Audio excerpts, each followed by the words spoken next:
नमस्कार दोस्तों, स्वागत है आप सभी का हमारे पढ़ाई आपके यूट्यूब चैनल पे। मैं आरवी सर। आज हम लोग फिर से मैथ के 5 सुपर सीरीज के क्वेश्चन को डेली जो कंटिन्यू यहाँ पढ़ाई पे देखते हैं, उसी को कंटिन्यू रखते हुए आज हम लोग देखेंगे। इस सीरीज का पहला क्वेश्चन आज स्टार्ट करते हैं हम लोग, और अच्छे अच्छे क्वेश्चन हैं। और डेली अगर आप लोग मैथ के 5 सुपर सीरीज क्वेश्चन यहाँ से देखते हैं तो आपको किसी भी एग्जाम में बहुत ज़्यादा बेनिफिट मिलने वाला है। ठीक है, तो आइए आज का पहला क्वेश्चन है, पार्टनरशिप से क्वेश्चन है। देखिए, जो आप यूपी पुलिस का पेपर देने मतलब दिए थे, उसमें पार्टनरशिप का क्वेश्चन हर एक सेट में आया था। तो देखिए, वही क्वेश्चन आज हम लोग देखेंगे। क्वेश्चन क्या है? एक व्यापार ए सक्रिय, मतलब एक व्यापार में ए सक्रिय साझेदार है तथा बी निष्क्रिय साझेदार है।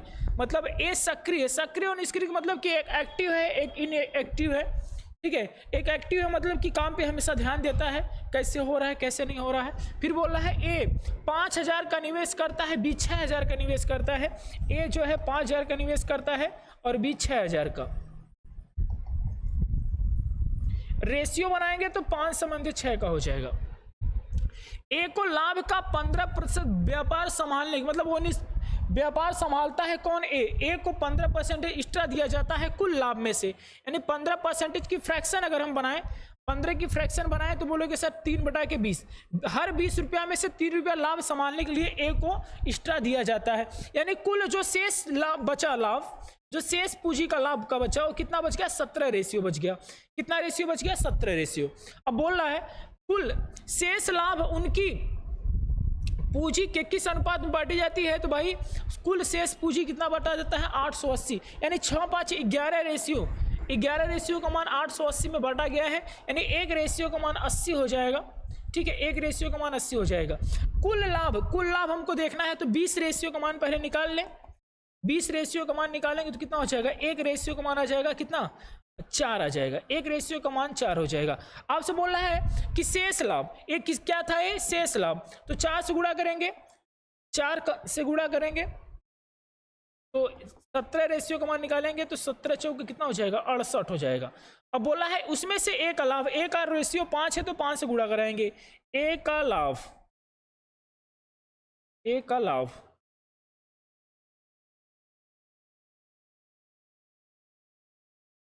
का लाभ बराबर हो जाएगा 68 इंटू के 5। 8 5 40, 6 5 30, 30 4 34, 340 रुपया कुल लाभ मिलेगा। किसको? ए को मिलेगा। ठीक है, फिर से एक बार समझिए क्वेश्चन को। बोला है कि 15% बांट दे दिया जाता है ए को एक्स्ट्रा, तो 20 में से 3 रुपया एक्स्ट्रा दिया गया होगा तो 70 रुपया बचा होगा। 11 रेशियो का मान 880 में बांटा जाता है, यानी कुल रेशियो का 880 रुपया शेष बांटा जाता है, तो एक रेशियो का मान 80 हो जाएगा। कुल टोटल लाभ 20 रेशियो के बराबर है। 20 रेशियो था, यहाँ देखिए 15 की फ्रैक्शन वैल्यू 3/20, यानी 20 बराबर था, तो 20 रेशियो का मान निकालेंगे तो एक रेशियो का मान आ जाएगा 4। एक रेशियो का मान 4 आएगा। तो शेष पूंजी जो है 70 में बांटी गई है, तो 70 का मान 17 में बांटी गई है, तो 17 चौक कितना हो जाएगा? 68 हो जाएगा। जिसमें से ए का पूछा है तो ए की पूंजी कितनी है? 5 से गुणा करेंगे तो कितना हो जाएगा? 340 रुपया ए को मिलता है। ठीक है, बाकी बी को मिलता होगा। ठीक है, अगला क्वेश्चन देखते हैं। क्वेश्चन नंबर 2 क्या कह रहा है समझते हैं। बोला है एक पुरुष, एक स्त्री, एक लड़का। एक पुरुष, एक स्त्री, एक महिला, एक बच्चा किसी काम को 20 दिन में, 30 दिन में और कितने दिन में? 60 दिन में कर सकते हैं अलग अलग। अगर हम भाग करें तो एलसीएम निकालें तो कितना होगा बेटा? 60 एलसीएम हो जाएगा। ठीक है, एलसीएम कितना होगा? 60। 20 से भाग करेंगे 3 बार में चला जाएगा, 30 से भाग करेंगे 2 बार में, 60 से भाग करेंगे 1 बार में। अब क्या कह रहा है क्वेश्चन हमारा? बोल रहा है कि 2 दिन काम खत्म करने के लिए, 2 दिन में पूरा काम खत्म करने के लिए, कितने दिन में? 2 दिन में। ठीक है, 2 दिन में पूरा काम खत्म करने के लिए 2 पुरुष तथा 8 स्त्रियों के साथ कितने लड़कों की जरूरत होगी? तो 2 पुरुष, यानी एक पुरुष की क्षमता 3 है, तो 2 पुरुष अगर काम पे लगेंगे तो कितने? 3 दूना के 6 हो जाएगा। ठीक है, एक पुरुष की क्षमता 3 है तो 2 पुरुष लगेंगे, एक पुरुष की क्षमता 3 है तो कितना हो जाएगा? 3 दूना के 6 हो जाएगा। यानी 6 काम कर रहे होंगे। पुरुष कितना काम कर रहे होंगे, 6 काम। 8 स्त्री, एक स्त्री की क्षमता 2 है तो 8 महिला की क्षमता कितनी हो जाएगी, 8 दूना के 16, 16 काम ये कर रहे होंगे। 16 6 22 काम कर रहे हैं कौन, पुरुष और महिला मिलके। 60 में से 22 काम कर रहे हैं, बचे कितने आपके, बच गए, काम को बोला है 2 दिन में खत्म करना है। चलिए तो 60 काम को 2 दिन में खत्म करना है, 2 दिन में, तो बोल रहा है कि 6 उधर से हो जाएगा 16, कितने बच्चे होंगे, तो बच्चे की क्षमता 1 है तो मान लीजिए x बच्चे होंगे, ठीक है। 16 6 22 गुणा करते हैं, 60 बराबर हो जाएगा 16 6 22 गुना कितना हो जाएगा 44 प्लस के 2x। 44 घटाएंगे 60 में से 6 16 बच जाएगा, 16 बराबर 2x, x बराबर कितना हो जाएगा 8। यानी कि 8 बच्चों को काम पे लगा दिया जाएगा, 8 बच्चों को केवल काम पे लगाया जाएगा तो काम केवल 2 दिन में खत्म हो जाएगा। कब, जब 2 पुरुष और 8 महिला काम को करेंगे तब। यानी इस सवाल का जो राइट आंसर होगा ऑप्शन नंबर, इस सवाल का राइट। अच्छा सवाल है, ठीक है। फिर से एक बार देख लीजिए आप, एक पुरुष 20 दिन में, एक महिला 30 दिन में, एक बच्चा 60 दिन में, तीनों कैल्शियम निकालेंगे 60, यानी पुरुष की क्षमता 3 होगी, बच्चे महिला की क्षमता 2 होगी, बच्चे की क्षमता 1 होगी। बोला है 2 पुरुष को 2 दिन में काम खत्म करना है, 2 दिन में कंप्लीटली काम खत्म करना है, तो 2 दिन तब मान लीजिए काम हो ही रहा है, ठीक है। अगर पुरुष की क्षमता 3 है तो 2 पुरुष काम करेंगे तो 6 काम करेंगे, महिला की क्षमता 2 है तो 8 महिला काम करेंगे तो 16 काम करेंगी, यानी 16 6 22 काम ये कर रहे हैं। मान लीजिए बच्चे कितना काम कर रहे हैं, तो x काम कर रहे हैं। कुल में टोटल में भाग करेंगे तो बराबर 2 दिन आना चाहिए, ठीक है। यहाँ से x की वैल्यू निकालने कितना आएगा 8, तो इस सवाल का राइट आंसर हो जाएगा। यानी कि बच्चे कितने काम पे लगेंगे, 8 बच्चे केवल काम पे लगेंगे, ठीक है। अगला क्वेश्चन देखिए, क्वेश्चन क्या कह रहा है, 50 तक 2 या 3 से विभाजित होने विभाज्य पूर्ण संख्याओं की संख्या ज्ञात कीजिए। मतलब 2 या 3 से विभाजित होने वाली कुल कितनी संख्याएं होंगी। बच्चे देखिए, यहाँ 2 से विभाजित होने के लिए 5 में भाग करेंगे, 2 से कितनी बार, 25 बार हो जाएगा, और यही 50 में 3 से भाग करेंगे तो आपका 16 3 48 होगा। बच्चे क्या करते हैं, जोड़ देते हैं, 25 और 16 जोड़ते हैं, 41 आंसर बताते हैं, जबकि 41 क्या हो जाएगा, गलत आंसर हो जाएगा, ठीक है। देखिए 2 या 3 से कटने का मतलब कि कोई ऐसी संख्या होगी 2 या 3 दोनों से कट रही होगी, यानी 6 से भी कट रही होगी, तो 6 से भाग कर लेते हैं कि 6 से कटने वाली कितनी संख्या है, 6 से कटने वाली संख्या है 8 है, यानी कि टोटल 25 और 16 41 हो रही, इसमें से 8 घटा लेंगे तो कितना हो जाएगा आपका 33 जो होगा इस सवाल का राइट आंसर हो जाएगा। यानी कि कुल कितनी संख्याएं कटेंगी, 33 संख्याएं कटेंगी जो 50 तक 2 या 3 से विभाजित होंगी, ठीक है। अब यही 8 घटाते नहीं है बच्चे, डायरेक्ट आंसर मारते हैं, जो 41 हो जाता है वो जो हो जाता है गलत, ठीक है। उम्मीद है समझ में आ रहा होगा आपको। अगला देखते हैं क्वेश्चन नंबर 4। क्वेश्चन नंबर 4 क्या कह रहा है, बोल रहा है समबाहु त्रिभुज के भीतर किसी बिंदु से तीनों भुजाओं पर डाले गए लंबों की लंबाई दिया है 6 सेंटीमीटर, 7 सेंटीमीटर, 8 सेंटीमीटर। और सही सवाल है, देखिए एक समबाहु त्रिभुज है,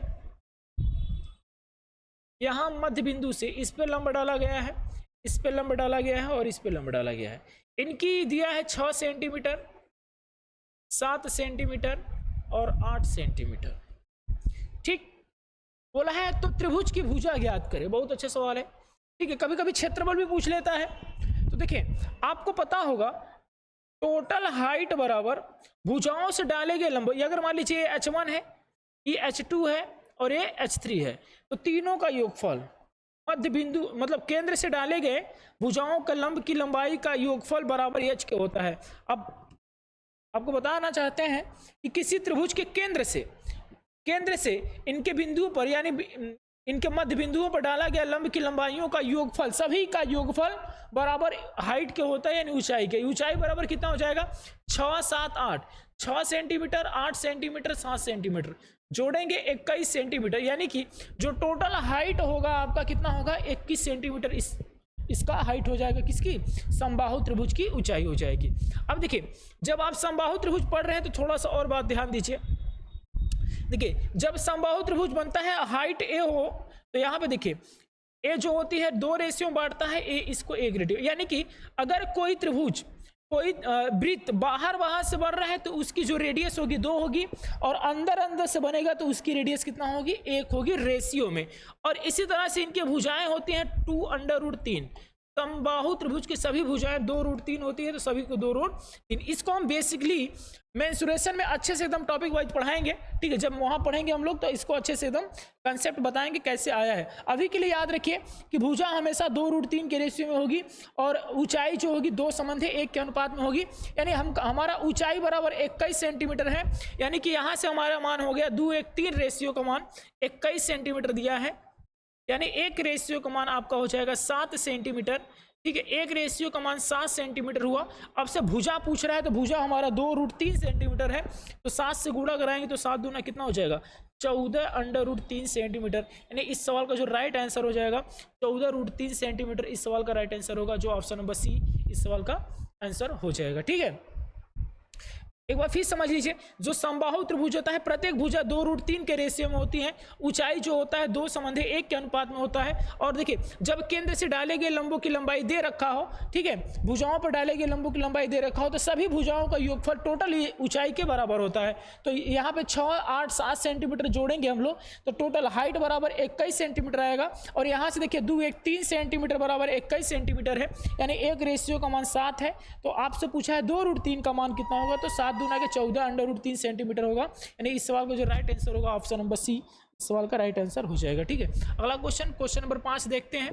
बहुत अच्छा क्वेश्चन है, बेहतरीन सा क्वेश्चन है, ठीक है। देखिए बोला है 15,000 रुपए की राशि 16% वार्षिक चक्रवृद्धि ब्याज की दर पर उधार दी जाती है। दूसरे और तीसरे वर्ष के चक्रवृद्धि ब्याज में अंतर। सबसे बेहतरीन चीज आ गया कि दूसरे और तीसरे वर्ष के चक्रवृद्धि ब्याजों में क्या अंतर होगा। तो मेरे भाई आप ध्यान दीजिए, जो ब्याज लगता है, जो ब्याज होता है पहले वर्ष के लिए सभी के लिए क्या होता है, समान होता है।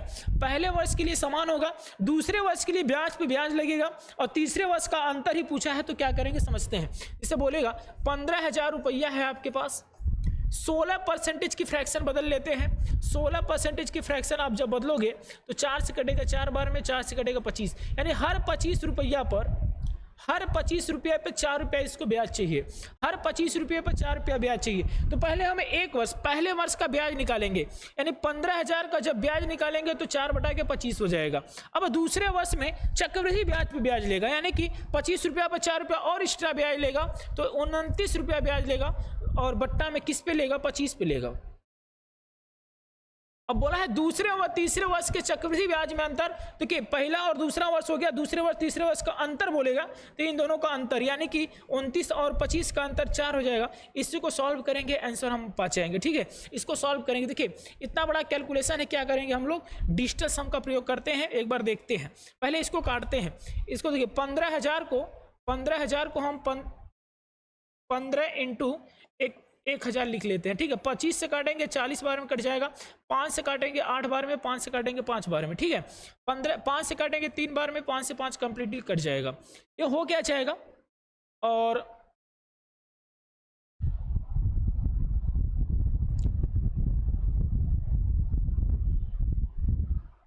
ठीक है। देखिए 8 त्रिक 24, 4 चौक के 16 और 29, बट्टा में 25 एक बचा है।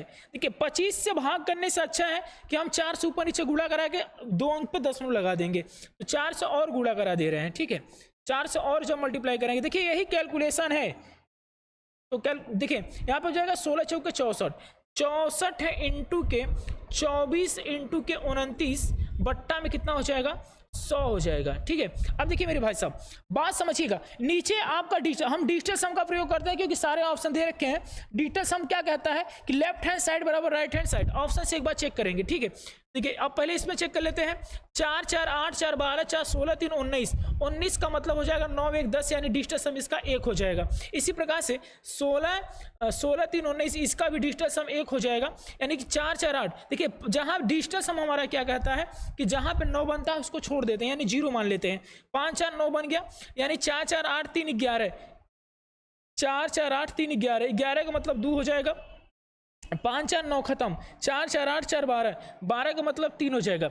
अब देखिए देखते हैं कौन सा ऐसा सही है। यहाँ पे देखिए 6 4 10, 10 का मतलब 1 हो जाएगा ये, और 4 2 6, और 9 दूनी 11 का मतलब 2 हो जाएगा, बट्टा में 6 दुना के 12, 12 का मतलब 3 हो जाएगा। यानी इस सवाल का जो राइट आंसर होगा, आप कैलकुलेशन करके देख लीजिएगा, 445.44 इस सवाल का राइट आंसर हो जाएगा। ठीक, तो इसको जब आप पूरे टोटल को सॉल्व करेंगे तो 445.44 इस सवाल का राइट आंसर होगा, जो ऑप्शन नंबर डी में दे रखा है। ठीक है, तो देखिए जहां भी एसआई और सीआई का अंतर पूछे तीसरे और चौथे वर्ष का, आपको कुछ नहीं करना है बेटा, जितना मूलधन दिया रहेगा मूलधन लिखिएगा, फिर 1 वर्ष का ब्याज निकालिएगा, फिर उसके बाद चक्रवृद्धि ब्याज निकालिएगा, जहां पे अंतर पूछा रहे वहां पे अंतर निकाल लीजिएगा और उस सवाल का आप राइट आंसर पा जाएंगे। आपको यही नियम फॉलो करना है। ठीक है, तो अगर वीडियो अच्छा लगे आपको तो वीडियो को ज़्यादा से ज़्यादा लाइक करिए और अपने दोस्तों में ज़्यादा से ज़्यादा शेयर करिए। और आज के लिए इतना ही, धन्यवाद।